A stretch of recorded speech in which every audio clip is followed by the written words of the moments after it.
Avec Tug Ceremony, Leto a clairement remis les pendules à l'heure. Il y a une semaine, Leto a sorti sa mixtape ou son EP un peu Tug Ceremony et franchement, je trouve que le projet était vraiment là au bon moment.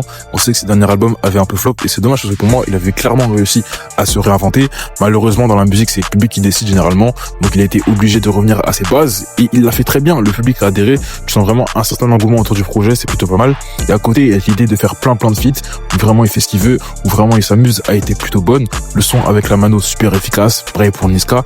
IDS, le son a plutôt bien marché et même si je trouve pas le son exceptionnel, il faut le dire, la recette passe vraiment très bien. Et à côté, il te rajoute quand même cette touche un peu différente avec du Morty, qui va faire du Morty au final, mais qui fait plutôt bien. Et sur le seul son solo, Leto arrive vraiment à faire un registre qu'il connaît très bien.